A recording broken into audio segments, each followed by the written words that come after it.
So I'm, just by way of introduction, Alice Brough, and I used to be a livestock vet, and I worked in the pig industry for 4 years. And the last 2 years I've been working as an activist for animal rights and human rights and environmental justice. And today I have the great pleasure of speaking with the wonderful Peter Egan, who is a fantastic actor, but also one of the loudest, I would say, voices and most dedicated voices to protecting animals, and for which I'm very grateful. So the reason we're here is to talk about a case which I'm involved with, and that is a legal challenge to the government, the UK government, to scrap factory farming, which we'll talk a little bit more about. But I just wondered if we could chat first about your kind of history of animal protection and when you first got involved, and maybe like what sparked that for you. Okay. Well, first of all, thanks very much for that lovely introduction. So when did it start? Well, my late wife and I have been rescuing dogs for about 20 years now. We've had dogs for 35 years, but for the first 15 years of that period of time, I don't think that we fully focused on the enormous problems that dogs and all animals encounter in modern society. And we both felt, that we were committed animal lovers because we loved our dogs and our cats and the rabbits when we had them and the guinea pigs and all of that kind of thing. And we hadn't really looked into the prevailing circumstances surrounding the whole business of being a companion to animals and having companion animals. We were locked in those concepts of ownership and pet and stuff like that, which is all a reflection of this concept of dominion that we have, that we as the alpha animal, as it were, have rights over all other animals. And so I was certainly a contributor to that philosophy, for want of a better word. And then I realized when I became more and more involved with the world of animals, which started about 20 years ago, that I was a prime example of cognitive dissonance, and hadn't joined up all the dots. Both Mara and I speak for myself. I started becoming aware of the huge problems in abandonment of dogs in the UK, in London, and this sense of people discarding animals in a very perfunctory way, and then walking my dogs, as I did a lot on Hampstead Heath at the time. We lived in North London then. I met people with dogs who they'd rescued, and and I suddenly became aware of rescue. I became aware of the huge problems of a particular kind of breeding and stuff like that. So it all started in terms of just being as it were, a functioning, and I hate the word owner as well, but I use it because that was the concept that I was paying into then, of being a dog owner at the time, Now I am a dog companion, or I am an animal companion, and it's only when I can't think of another word that I use the term owner, and that I refer to my dogs as pets, because really, if there's a pet in the house, I'm their pet, because they control me more, as you just witnessed now, me more than I control them. And I like my animals to be free and to have the lives. I mean, I want them to be socialized, of course, and to be as acceptable in terms of company, but I like them to live their lives and with their personalities and their demands, as you would with children or any other animal. That's another thing that I also defined in this journey was one always talked about animal welfare, and using the term animal rights was always very frightening to people. And I very rarely now use animal welfare because I consider myself to be totally animal rights. Yeah. And because you can't have welfare without rights, just as you can't have human welfare without human rights, you can't have animal welfare without animal rights. And animal welfare is a cushion image that massages the eventual cruelty and slaughter that animals face, certainly in industrial animal agriculture. So I picked up all of these kind of things during that journey, and I suppose life-changing experiences for me were when I started to be invited to be either a patron or an ambassador for a whole variety of charities throughout the world. One that particularly taught me a lot is Animals Asia, who rescue moon bears from bioparks in China. And I began to understand really the dreadful imposition of confining animals and the way that one accepts them in terms of, in that context, they are confined in the most disgusting manner and have their bile extracted daily. And it's absolutely horrifying. But then with that, if I think about that, it makes me reflect in other areas like zoos and rabbits in cages. It kind of just, you drop the pebble in the pond and it sort of feathers out into so many other areas. And then I also, about 12 years ago, watched a film called Earthlings. And that devastated me. Yeah. And that's when I started to concentrate, I think, on industrialized animal agriculture. One should call it industrialized animal cruelty. And I decided then 12 years ago that I would never, ever eat meat again, and I never have. And that sent me on a journey to being a vegan. You might hear in the background every now and then a little bark. That's my dogs agreeing with what I'm saying. Anyway, sorry, it's a long waffle. No, it's amazing. But that was the kind of arc of my journey to where I am now. And I am very, very proud now to actually give myself the title of being an ethical vegan. And it's the best lifestyle I can imagine. Certainly for me, it is the healthiest. I've never felt healthier than I do at the moment. And I think it's the most creative and the most compassionate lifestyle. And I think it is the best lifestyle for human beings and this wonderful planet that we all share. So it was a kind of long, for want of a better word, gestation period philosophically. Yeah. But I find myself at a place in my life now where there is only one simple question that I ask myself on a daily basis, and that is it cruel? And if it's cruel, why support it? And anything that I perceive as cruel, I don't support. So that's basically, it's a very simple or simplistic attitude, but I've gone through all the complications, the arguments. So, and you get arguments in favor of how we're going to feed the world, how we're going to feed the nation. That's in terms of animal agriculture, and then in terms of medicines and animal experimentation is, what are you going to choose? Your mother, your father, your wife, your son? Yeah, there's a lot of animal. And, and of course, most people, again, because they don't actually look into the science, say, well, an animal, of course. But then, of course, what the scientists don't tell you is it's a total failure. Yeah. So you are, in fact, putting all of your family members at greater risk by choosing a modality that doesn't work. So anyway, that's a huge umbrella. Sorry, no, it's great. It's perfect. Over where I am. So that's basically where I've reached in my life today, if that makes any sense. Yeah, it makes all the sense. Gosh, yeah, it's quite overwhelming, isn't it? Thinking about it really does ripple out as soon as you start looking at one area. It's kind of every area within your own life as well as kind of looking globally as well.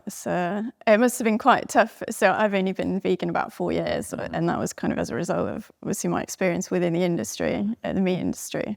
But even over those 4 years, it's become much easier kind of living vegan, and also just more and more people joining the movement. So it's a bit less demoralising, but I still sometimes find it quite demoralising that it still doesn't feel there's quite enough voices drowning out the noise and the kind of misinformation coming out of the industry. It's just my feeling, but I imagine you're almost a trailblazer. You've paved the way for people like me to kind of do this work. That's very nice to hear that. In fact, I feel I stand on the shoulders of so many extraordinary people. The people who have been vegan. I think veganism got its first name in the 40s. So what we're talking about is 80 years ago, and only in the last 5 years has it become extraordinarily accessible and exciting. So all of those people who, throughout the last century and up into the early part of this century, who didn't have the fantastic choice that we have, they are the champion. Yeah. They are they created the exciting, interesting, and demanding pathway. What I find really funny is that, they have this joke, how do you know someone is a vegan? They never stop telling me all that stuff. And people say that to me quite a lot. And I say, you're not a vegan, no. So I say, did you watch television last night? And they said, yeah. I said, how many adverts did you see on television for veganism? And how many adverts did you see an animal's body being sliced out, or a chicken, or some fish or something? And you accept that in your daily life, because that's the status quo. You don't accept that as something being pushed in your face because you like that. But when someone offers you an alternative, you say, oh, don't push that in my face. And I say to them, well, you are in default pushing this in my face all the time. So you're the person who is at fault as far as I'm concerned. You're the one that never stops telling me who you are. And I am the person who just says, yes, but I don't agree with that. And that's why I'm a vegan. Yeah, absolutely. We're really bombarded with it, aren't we? Absolutely, totally. Do you feel like that's changed, like that sort of all the messaging and the propaganda coming out of the industry? Has it got it worse, or no? I think been combated a bit better? I think the big corporations have realised that they have a fantastic returning customer in veganism. That's why you see in the big stores, food stores, what do you call them? Supermarkets. And the big supermarkets, you do see a vegan section now in every good supermarket, and they keep adding to it, and it's really fantastic. So from that point of view, it's better. But there is, of course, yes, a huge surge of negativity coming from the animal corporations who don't want to lose their base and don't want to lose the fact that they make millions out of people eating meat 3 times a day. And they don't want to be reminded that they're not only destroying the health of those people, but they're destroying the health of the planet. So they quite aggressively keep pushing their meat message, which I think is short-sighted, and I think it's criminally negligent, and it's also particularly as we have, in recent COP 26, which I think was sadly very unimpressive. Its decisions at the end, but at least they did raise the question of methane and how destructive methane is, and so there are, there are kind of things that are getting better. Yeah. But nobody is moving fast enough. No, certainly. Yeah, it's quite an emergency now, isn't it? How did your COP26? Did you go up? I did. I went up. I was asked, strangely enough, by an international meditation group, and they have a supreme master, Chang Lai, I think her name is. I was very concerned because I didn't want to look like I was a cultist or a Mooney or something. They asked me to do the speech, which I agreed with everything they said in the speech. The speech was promoting a plant-based lifestyle, a love of the planet, a love of all humanity, and their message was love, basically. But there were many references to the Supreme Master.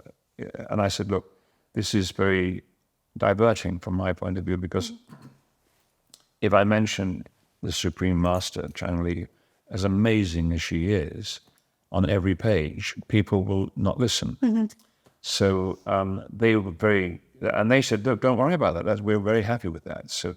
And they are not a cult in any way. They are a hugely well-meaning international organization. And they are the founders of one of my favorite restaurant chains, which is the Loving Hut, which are just great. But there was a problem when I got up there, because they had a problem with my blue pass to get into the blue zone. So I could only do the speech to their own television station. And not to the 40-odd journalists who had turned up. That's such a shame. And that was a shame on the one hand, but on the other hand, I was actually rather relieved, because the speech was such a gentle speech, focused in love, basically, in love our planet, love your neighbor, and love all other creatures on this planet. And I totally agree with all of that. But I suddenly felt, if I were delivering this speech to 40 hard-nosed journalists, I would have to use a different muscle other than the gentle sense of belief that I have that supports this. So by doing it just to they have their own television station, which has many, many millions of viewers. Great. So by doing it just to their television station, I didn't have to employ that aggressive muscle. And so it actually worked better from my point of view. Yeah, that's good. So from that point of view, it was a great success. Yeah, it was excellent. Very nice, and it was great to be a part of that, even though I didn't get into the blue zone. Yeah, it's I think if you get the opportunity for journalists, you want to go in quite firm on that. So it's probably a good. There'll be another opportunity for that. There will be. But like you, I spend my whole life actually trying to take advantage of that on social media and sharing the message. And what is extraordinary, what it always surprises me, is that I think we humans, apart from lemmings, we humans are the only species on the planet who collude with their own destruction. Yeah. And it's insane. It is. I think one of my favorite writers, Samuel Beckett, said one of the things I've never forgotten. He said many things I'll never forget. It. One thing he said was, humans are strange. So strange. Yeah, and we are strange. Yeah, watching COP26 was definitely a sort of, I can't believe we're not addressing these huge issues. Yeah. It all just seems like a sort of box-ticking exercise, doesn't it, at this stage? Yeah. Which is difficult, and there certainly wasn't enough mention of animal agriculture in there, which for me, in many respects, seems to be going in the wrong direction. Why do you think that is? Why do you think that it wasn't? Lobbying. Lobbying of as simple as that. The people in power. And I think, food is a very emotive subject for a lot of people. It's not... fossil fuels, I think, is a little bit further removed, because we can't really control what... we can make choices to aid the decision-making on that, but we can't really control where our sort of energy is coming from. Whereas with food, we can actually, with people power, decide what to eat all day, every day. And I think that's quite threatening to people who obviously make a living out of these industries and certainly don't want to see it go. Worrying about their shareholders, their profit. Exactly. And their global control. It's huge. I mean, that does happen in every single area, doesn't it? Strangely enough, in every single area that is destroying our planet is where they're most fiercely protected. I mean, it is extraordinary, isn't it? It's a total, for me, I just don't get it. And also in terms of the future, I don't get it. But I was going to ask you a question because being a highly qualified vet, and you've made a major decision yourself, haven't you, in terms of how you, because most vets would say, well, the more the merrier, really. More animals are here to deal with, and that get sick.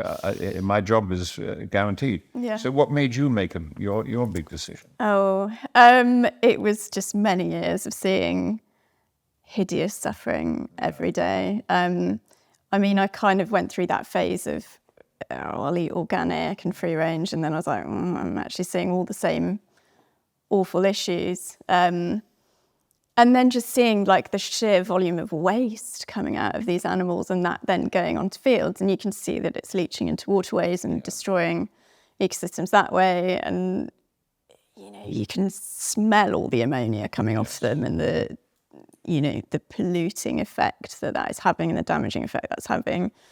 But yeah, for me, it was just the pigs, really. I was having to kill pigs most days myself. And then I worked in slaughterhouses, and you were a vet in a slaughterhouse. Yeah, so it wasn't my primary role, but I kind of spent several days. It was quite a regular was that thing for something me you chose to do, or was it part of your No, it was just part of my job. So it was mostly monitoring for private clients. It's pretty grim. So did you just sort of came to this conclusion that it wasn't worth it, that it was too horrible? Yeah, and I was actually vegan for about a couple of years while still in that job. So obviously I made the decision to stop supporting it myself quite a bit before I eventually left. And I think I eventually left because I just wasn't getting anywhere. Like, I stayed because I thought perhaps I can actually work my way up and, get onto welfare boards and this sort of thing, but I just, it was absolutely impossible to do anything. Like you said, like welfare is almost like a greenwashing term, isn't it, for animal agriculture? And it, certainly wasn't what I was seeing in practice. Like, even the higher welfare farms had the same awful issues. So in fact, you would say organic is as bad as industrial, anyway? Organic's slightly different in that they do have to be, outside and have more space. And in that respect, it is better, like objectively, than being in a crammed concrete cell covered in your own feces. But it doesn't negate all the other issues, the disease, the sort of genetic factors that cause suffering. And they all end up at the same gas chamber or, electrocution chamber, whatever. I saw that you recently visited a poultry farm, a broiler farm. What was that like? Can you tell us about the experience a bit? Well, in simple terms, it was just horrible. The heat was horrible. The smell was horrible. The fact that I was in a hangar, which is be about the size of a football pitch, and I think there were over 20,000 little chicklets, little fluffy fur balls that you'd hold in your hand. And they were all, of course, making a lot of chicken sounds, which was very sad. It was relentless. And they were kind of feeding machines and lots and lots. These chicklets were only, I think, 2 days old. And already, because I imagine they clean these huge chambers out when one load is processed. I think they were in there for something like 6 or 8 weeks, and then they're fattened up enough, and off they go to slaughter. So even with just being in that space for 2 days, the smell was extraordinary. The ammonia was, it was just dreadful. And just the sadness of seeing these really beautiful little things. Some had got broken legs already, they were limping around or just lying dead. And they were all sort of making this pathetic kind of tweet sound. And And I just found it so depressing that they were being processed so quickly so that someone could have a chicken burger or something like that, and life meant nothing to them, and they were going to be locked into this chamber with a light on for the short period of their life.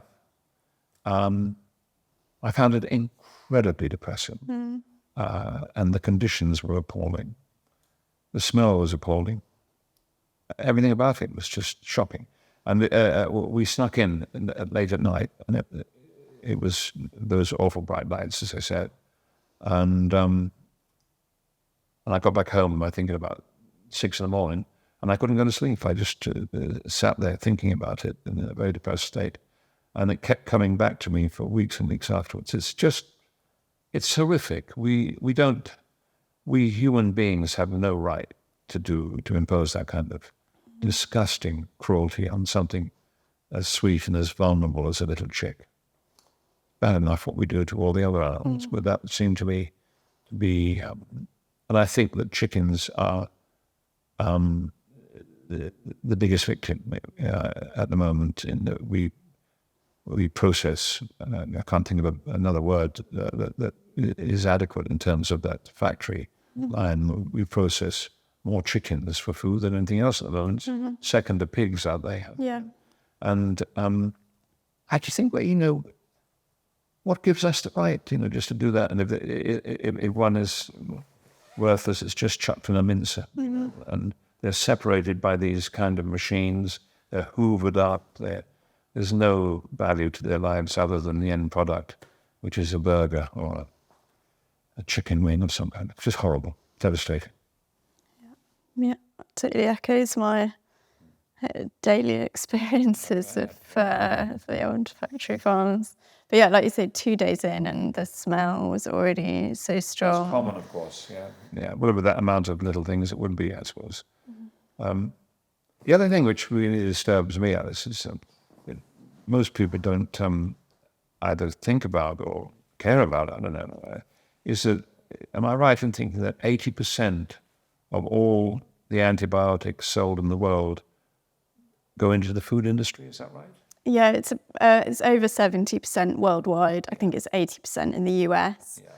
The UK is about a third of our antibiotics go into livestock, which is still worryingly high. And having seen myself how they get pumped in, I mean, pigs are given the same amount of antibiotics as every other sector put together. So the pig industry is by far the highest user of antibiotics, and prescribing antibiotics every day, and they need them, like the conditions that we shove them into. And that's because the conditions they're living in are so filthy. Yeah, so I mean, there's many reasons, but we mutilate them, which is incredibly stressful and opens up, pathways into the bloodstream for bacteria. We wean them at a fraction of the age that they would normally be separated from their mothers, which is really stressful.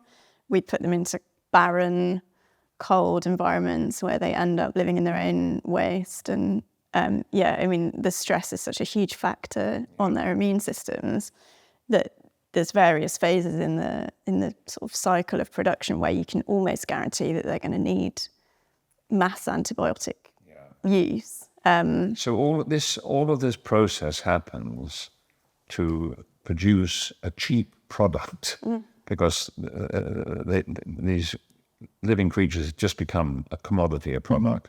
So that people can have cheap spare ribs or a cheap loin of pork or whatever people eat.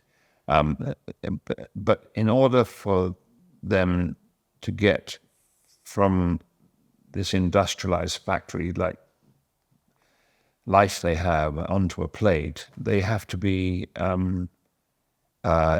injected with huge amounts of antibiotics and then cleaned and hosed down, as it were, all the way from this disgusting pit they're living in until they get kind of sliced up and put into packets and unrecognizable, of course.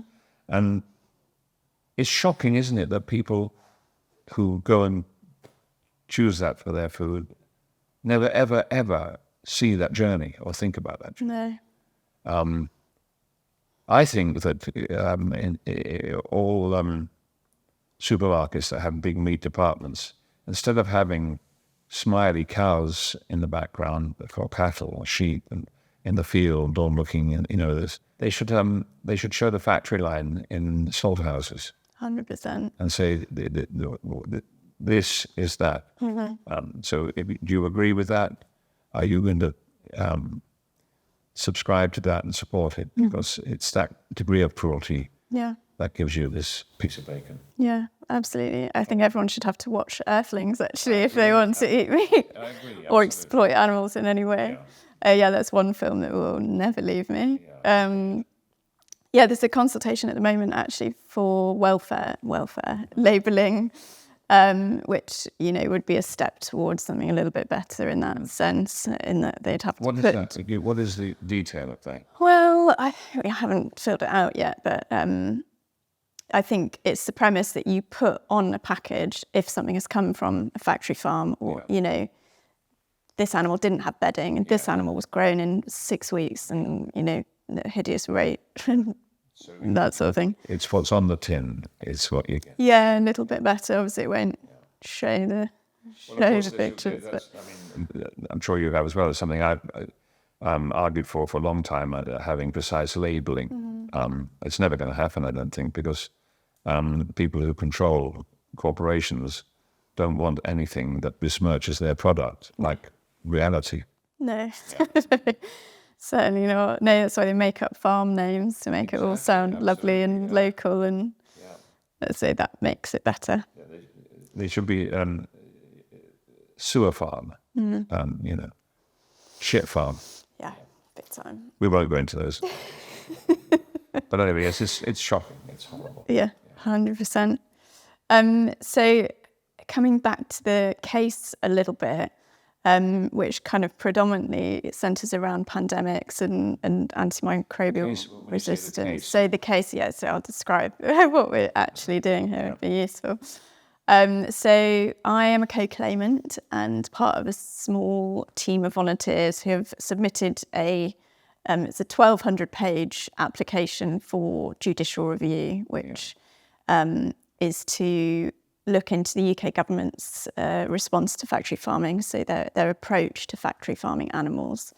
And we believe that the government is failing catastrophically in its duty to protect not only humans from the risks, so the health risks, the pandemic risk, the antibiotic resistance risk, but also pollution and the climate emergency. Not to mention how hideous these facilities are for animals. So we've submitted that, and our legal team, headed up by Michael Mansfield KC, who you'll know, deemed the government to be in breach of human rights law. 1,200 pages of evidence. Yeah.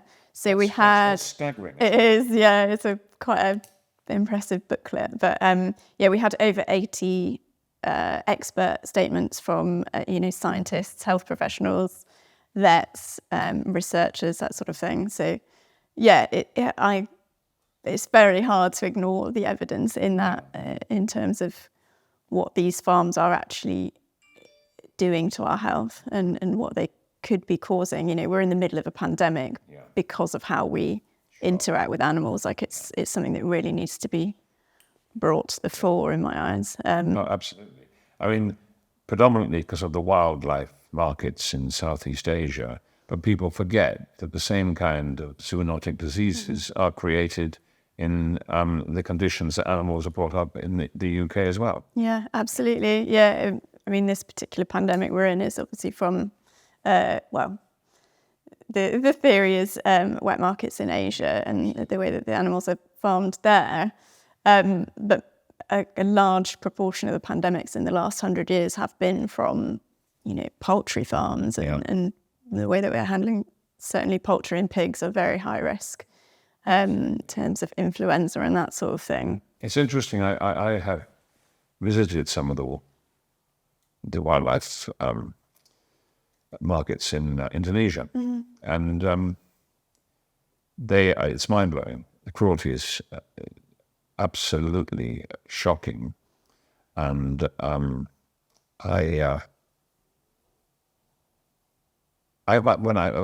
2 years ago I went to Tomohon, on the island of Sulawesi, and visited this what they call an extreme market. And what was amazing was that I was talking to someone who was showing me around, and there was a piece of meat lying on a slab. I mean, you walk through intestines in this kind of market. Everything is there to be seen, and families are there with their children. Their children are eating candy floss, and they're selecting a dog for slaughter and giggling. And I'm not talking about. This isn't a comment in terms of an attack on a society. It's just I was just taken aback by the ease with which this kind of cruelty was accepted. But there was this, on this one slab, there was the butcher, and he had dirty fingernails flagged out his mouth, and this piece of meat was covered in flies. And I said to the person, the guide for it, I said, well, surely no one will buy that, will they? And he said, no, they'll choose that first, because the fact it has flies on it means it hasn't been treated with any kind of antibiotics or medication or stuff like that, and they'll just cook that out of it, and they will consider that to be fresher. And that's nuts. Nuts, absolutely. And certainly turned my stomach up. God. So sorry I interrupted you. No, it's fine. So 1,200 pages, that's colossal. And what do you hope you will? I mean, one, you obviously hope you will win. That means that DEFRA presumably will have to accept what you are, this evidence you are presenting. Yeah. So the idea is that the DEFRA will phase out factory farms. So if we present a strong enough case and that it goes in our favour, we're calling for a complete ban by 2025 on factory farming, and a sort of immediate phase out from now. I don't know how likely it is that we'll win, but it's certainly making a point, and we've gathered all that evidence, and it can be used for anything going forward. I mean, it is a great point you're making. It's such a valuable and healthy one for all of us. I mean, I think I'd be a neurotic optimist to say I think you'll get that. I hope you do. Do you have a sense about it? Do you have a sense about whether you're?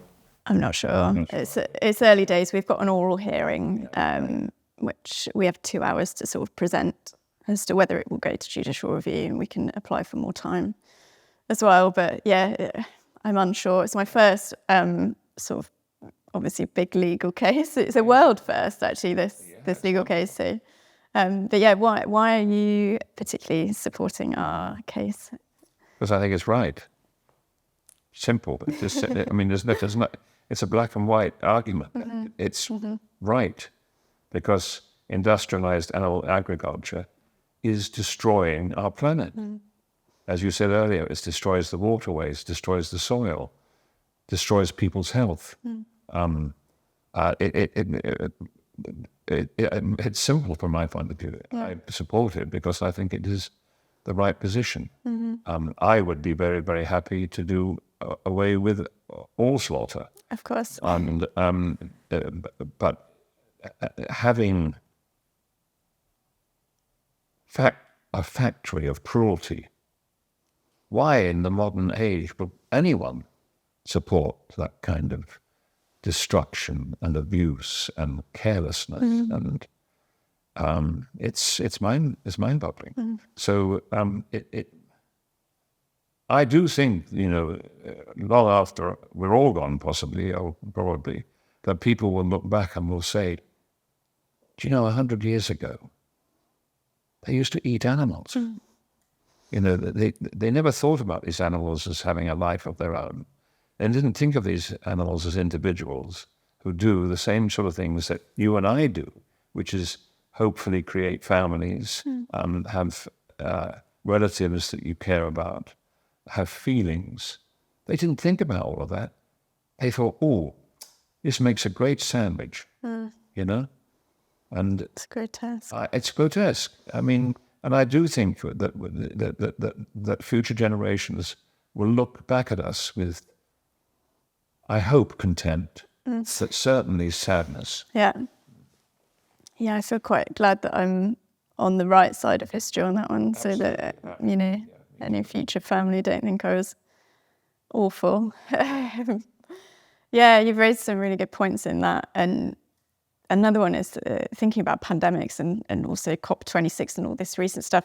Animal agriculture, of course, is the number one driver of deforestation worldwide, which encroaches on wildlife habitats and creates these opportunities for novel pathogens to pass to us as well. So it's just wrong in every sense of the word and extremely dangerous. Do you think the UK is well placed to lead from the front on this one? Do you think it's important that the UK be the first to take that step? What do you feel about that? Certainly, yes, I do. And I think that, how do I put this? I mean, the UK is extraordinary. I mean, with this very small island that we are, to have created an empire that influenced the world for hundreds of years. And we still punch way above our weight in terms of what we offer the world internationally. I think that if we could lock into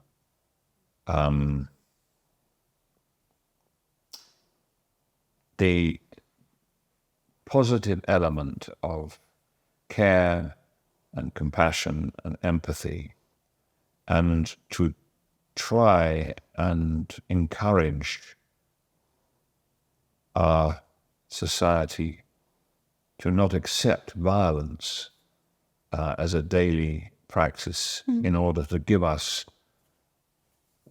what we think is pleasurable, like taste, etc. I think if we could, as a society, really focus that and present it to the world, because if you think, you know, we brought to the world trophy hunting. You know, it's a totally empire thing that we introduced into Africa. We're responsible for all that horrible cruelty. We also are responsible for so much repression throughout the world, and we are trying our best to catch up with that now, with the dissolving of the British Empire. We are paying for, quite rightly, a lot of our mistakes, and I think we're doing justice to that in many areas. But I think it would be wonderful if certainly we could lead the way in terms of industrialized animal agriculture, and certainly if we could lead the way in ending using animals as a modality to find a cure for human diseases. And because that's a total failure as well. Yeah. I mean, animal agriculture is a total failure, I think, in terms of its enormous destruction, as we've said, to the planet, and also to the health of we human animals. But it also is the very concept of accepting industrialized slaughter sends such a terrible message, philosophically and morally, I think, to human beings, this sense that we have a right to accept that cruelty because we like what the end result is. And that's such a devastating position to take philosophically as well as emotionally, that if we could address that in some way, I think it would put us in the position of being compassionate leaders in the world. Yeah. Does that make sense? Yeah, it's perfect. Yeah, I think we're very good as a nation at boasting about how wonderful our animal welfare is, but actually it's terrible. And we're not even, objectively, we're not even leading on that front. We still have farrowing crates, we still mutilate our animals, we still, shove them into barren concrete cells. a few nations are managing without those sorts of things, which, I think if we could at least catch up to what we're telling people, that would be great. That would be great. Also, we say that, one of the advantages of leaving Europe is that we could control our animal agricultural sort of demands, like the end of light transport, stuff like that. These are things that should happen immediately. Yeah. No. Yeah. So we can make. It should have happened 5 years ago. Yeah, exactly. Absolutely. That would be a great step. And of course, I know that many young and purist committed vegans would say that just massages the problem. Everyone's got to go vegan. But I would hope that would be the case one day. But I also believe in intervention, and I think that these interventions do at least reduce a bit of the horror. Yeah. It's not enough, but I think everything that we can do to reduce the horror is valuable. Definitely. Yeah. I mean, all of us at Humane Being and Jane and I are vegan. But this, factory farming, as you say, the horror of it is, It's unacceptable. Totally unacceptable. But also it's unacceptable in a strange way because, we are always talking about how violent our society has become. We must find ways to make us less violent. And we accept the most gross violence daily in terms of our diet, and I think if people could focus on that as well, that would certainly, I would hope, make them ask questions about themselves. Because there is no question that also, in my belief, and I'm sure the same for you, that the only solution to all of our problems in the world is the understanding of kindness, compassion, and empathy. And if you have kindness is the central engine of all of this. And if we celebrate and embrace kindness completely, it answers so many problems. But I think we need to be very forensic as human beings in terms of what we mean by kindness, not just thinking, I pat this dog, or I don't do that, or I help old people, or it is in terms of the way we contribute on a daily basis to all the unkindnesses in this world, and certainly the support of industrialized animal agriculture is supporting one of the greatest unkindnesses on the planet. I had occasion to be at a thing, a campaign evening, talking about slaughterhouses, and I said that I felt that slaughtermen needed to have frequent therapy sessions to deal with what must be the consistent build-up of some kind of emotional disorder if you are dealing with violent death every day. So from your point of view, and as you said, you were a vet attached to a slaughterhouse.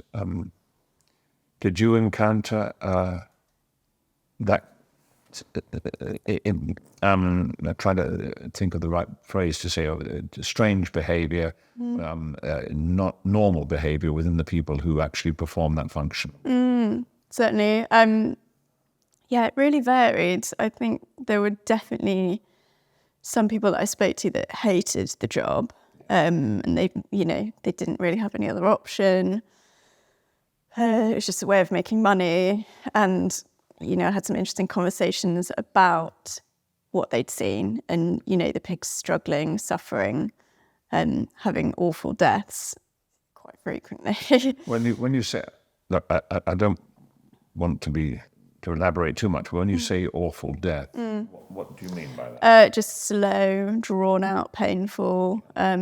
So certainly with the gas chambers, it's, a scientifically recognised fact that carbon dioxide is aversive, so they have painful deaths. Remind me to share with you an article, actually, my friend wrote about her work in slaughterhouses. It was really good. She did it yesterday. And also just watching the alternative. About carbon dioxide? Because that's the most common way to stun a pig now, I understand, and they think that's the most humane way. And am I right in believing that the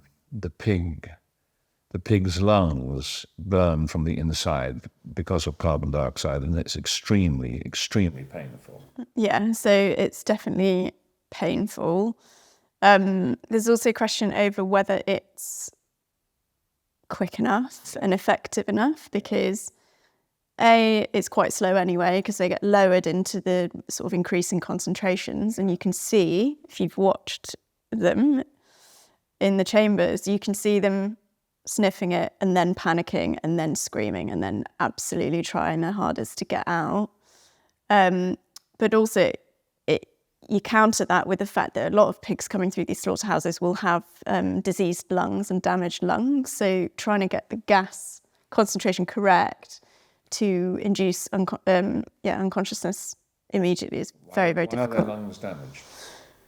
From living in factory farms in ammonia and dust and a concoction of respiratory pathogens their whole lives. They're never going to be healthy in those situations. And that was one of my jobs, was just standing on the line watching the sort of lungs and heart and liver come through on the hook and appraising the lungs for disease. So they're forced into that as well, into a chamber which you wouldn't naturally be inclined to do. Do the stockmen witness all of this?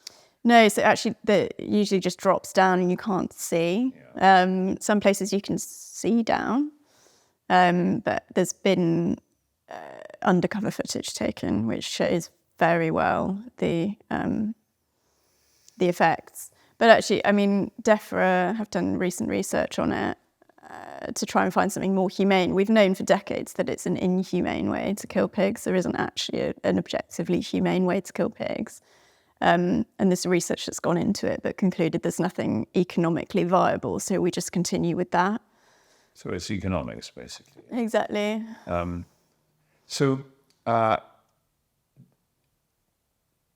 Stockmen, how do they dispatch the pig when it comes out of the stunned situation?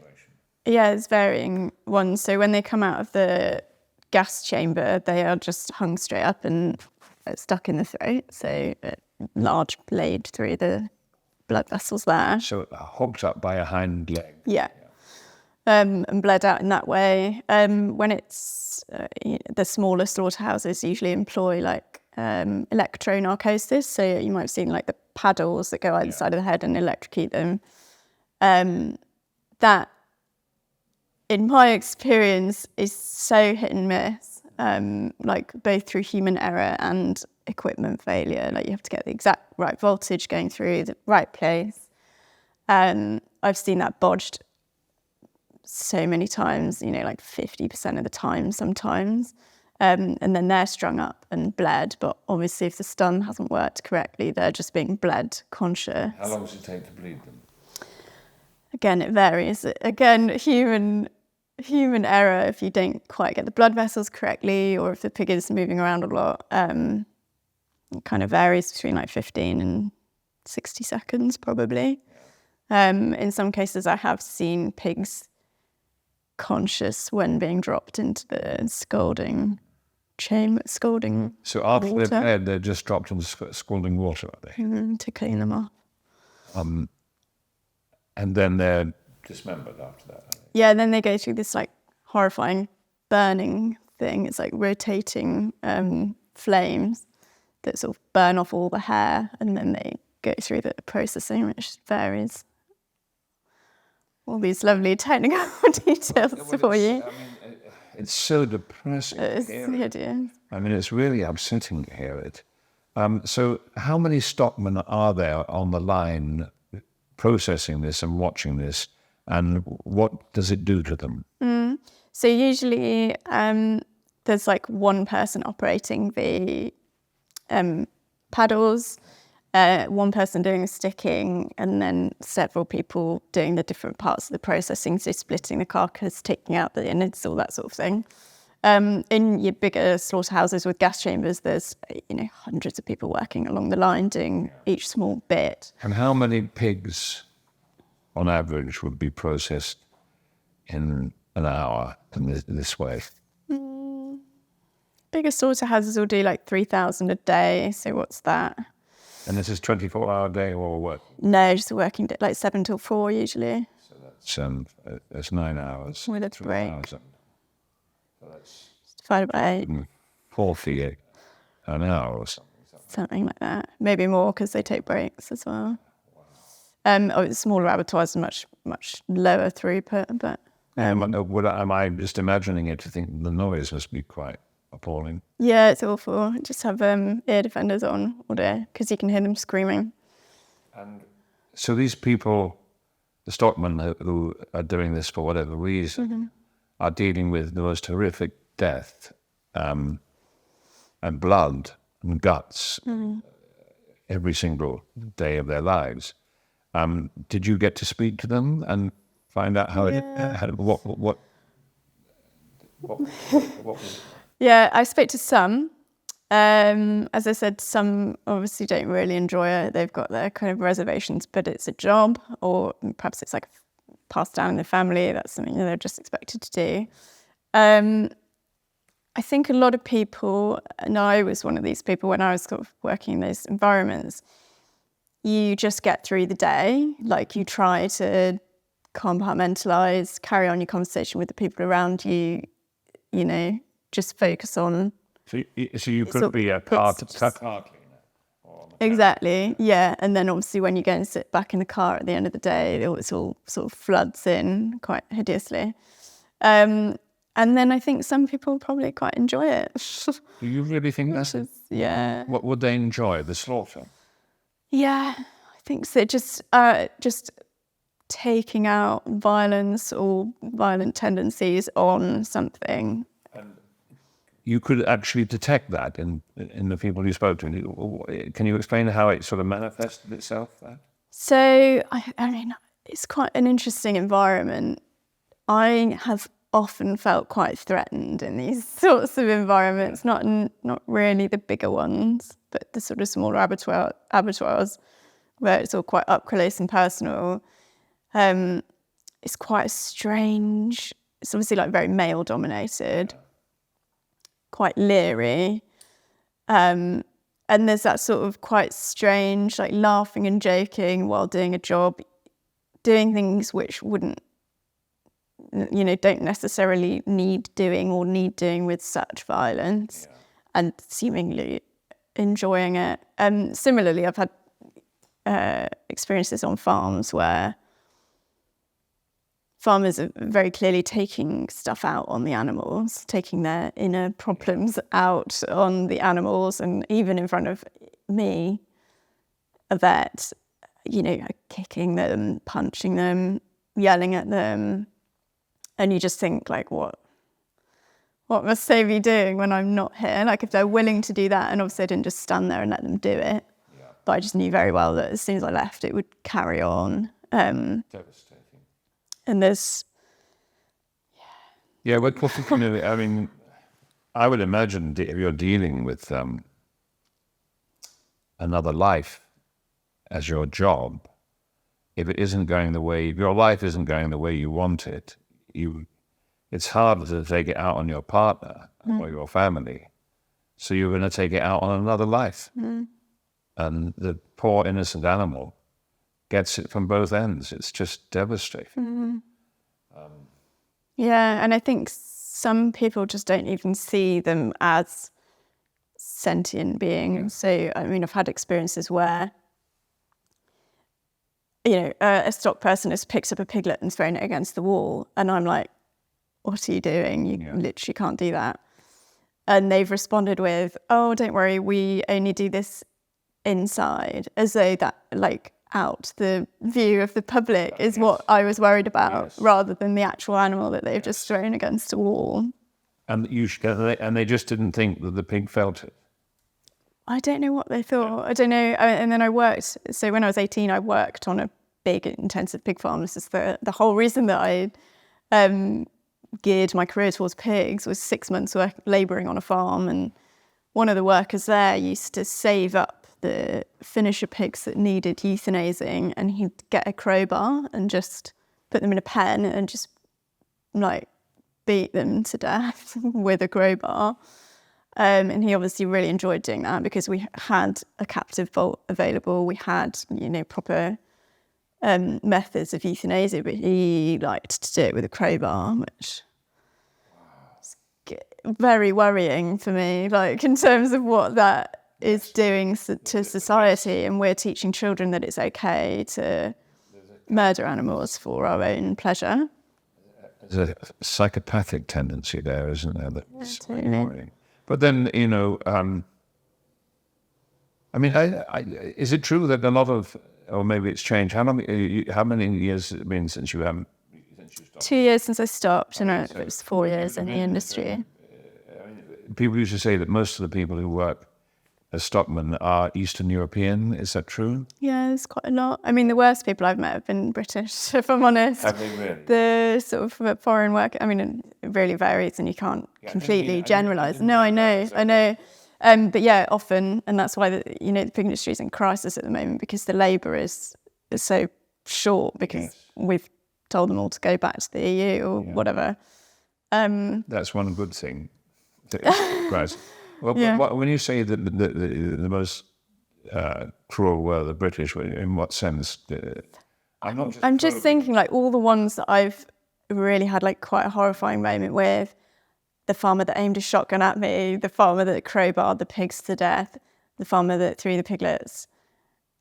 All English. Yes. I can't think of an incidence where somebody not English has done something quite as awful in front of me. And unless if you're an employee, employed by the farmer or the business, what's the kind of general lifespan in the job for a stockman? Is there?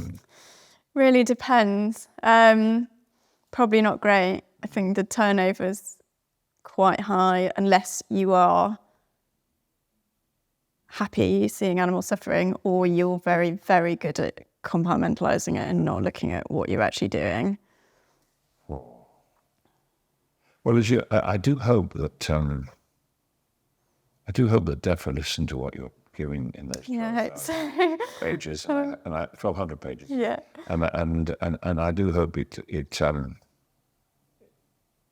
impacts on this industry. Mm. I mean, the only thing that's really going to stop it goes for everything in our lives, is when people change. Mm-hmm. When people, it's not governments, it's people. Mm-hmm. We control the government. We control the corporations by buying into it. We've got to stop it. Absolutely. People say, I do not support cruelty, so I'm going to stop buying that particular burger. I mean, particularly when so many, I'm bound to say this, I know, but so many plant burgers are so fantastic anyway. So delicious. You wouldn't tell the difference between a Beyond Burger and a... Absolutely, yeah. Dirty meat burger. I suppose we have to keep on being optimistic, and not in a stupid sense. But you're doing fantastic work, Alice. I mean, bringing this case is sensational, and the expertise and the knowledge that you're bringing to your compassion is vital, I think. It's not just an emotional response; it is a scientific response as well, and I think that's fantastic. Thank you. Yeah, this it's certainly a new experience bringing a legal case like this, and we've focused on the sort of disease aspects and the antibiotics, but we will, failing that, move on to cruelty aspects or environmental aspects. There's sort of no end to how annoying we can be to DEFRA. Well, that's great. It is interesting, that, isn't it? You always. I found this with all the campaigns that I support, that you have to concentrate on the health issue and not the cruelty issue.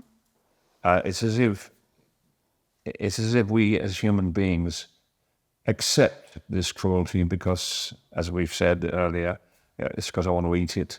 It's not part of my life. I don't want to think about it. But rabies. Oh yeah, well we're going to think about that. Yeah, absolutely. That's very important. Yeah. So, as Samuel Beckett says, we humans are strange. It's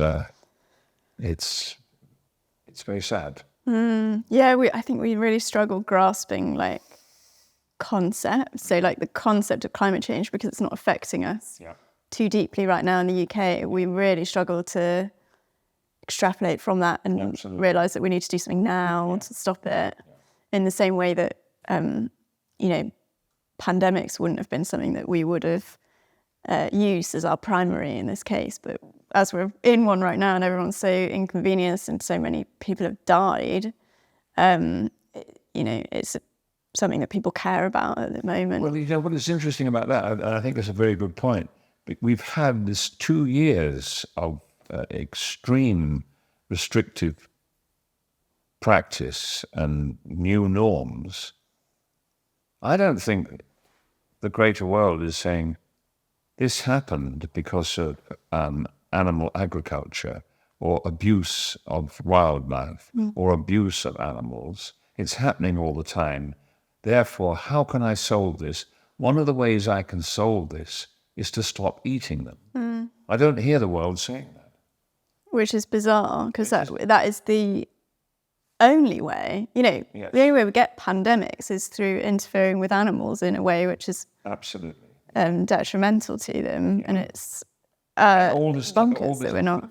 People saying, I can't stand it, I've been locked up for a year, I need to get out, I need to be free, all of that imperative is just put to one side now that we have more of our freedoms back. And nobody is thinking of the central cause of it. They're just thinking, I can get out and I can have a burger. It's bananas. It's bananas, absolutely. I mean, the headlines, I looked at some headlines just from the last few weeks. There's avian influenza, highly pathogenic avian influenza, all 8 strains of which can kill humans and do kill humans. Are wreaking havoc all over the world right now. The UK is back in restriction. We had all our birds locked down for 4 months of the year, still selling them as free range, obviously, throughout that time. The whole of Holland is locked down. All over Asia, people are catching flu. And this is all being bred on intensive chicken farms. Exactly. And it's just like, why are we not piecing that together? Why is the government not protecting people from that? It has to be because of lobby groups that don't want to lose their purchasing public. So keep their mind off it and worry about inflation. Yeah. Worry about something else, but not the real reason why we are having this most serious pandemic in certainly my lifetime. Keep the eye off that particular ball, because it's going to affect our finances. Yeah. It's just, it's again shocking, it's sad, and it's short-sighted. So short-sighted. I think that part of that is that the governments turn over so quickly that they think, we'll just carry on as normal, make as much money as we can in 4 years, and then we don't have to worry about it. Like, it's not our problem anymore. Peter, I wondered if you have any thoughts on how to sort of engage people more on these issues and encourage people to support causes like the one that we're working towards. But yeah, that's it's something I sort of try to do every day of my life, really, is engage people in issues that are to do with the health of our planet and their own health, and a committed, gentler way of life, really. And yes, there are simple things, I think, that I certainly encourage people to do if they can be bothered to try it and think about it. And that is to make small adjustments to their diet. And they are all adjustments that I really firmly believe are good, not only for the person, but good for the planet, and certainly good for the poor animal. And that is, yes, to eat less meat, to eat more plants, eat more fruit, eat the things that our bodies really, really like. I certainly find that since I stopped eating meat 12 years ago, as I said earlier, my body really appreciates it. My digestion is better. I don't suffer from any form of acid indigestion or reflux, which I used to get a huge amount when I was eating meat. And that surprised me because I hadn't thought that would happen. But I do feel, my intestines feel like I'm treating them well, Yeah. they thank me for it. And I do believe that the planet will thank us all for giving something back to it, some health back to it, that is going to enable the planet to produce a longer life for us humans, basically. Yes, I mean, I would encourage everyone to pay attention to all the information that is now very readily available in terms of the destructiveness of climate change, how it is impacting our planet, how we can make it's a small gesture, because it doesn't mean you have to go out and dig a hole or, climb a mountain. All it means is don't eat that. Yeah. So just try something else, or don't eat it every day. If you can't give it up, give up. And I would beg people to give it up, but to give up, half of it, Yeah. and then eventually by trying all the other things that are available, and also the most wonderful taste of fresh vegetables being, roasted or fried or however you want them. It's so delicious. Just try it. Be brave. Don't be locked into the status quo. Be adventurous, all that kind of thing. Love that answer. Thank you.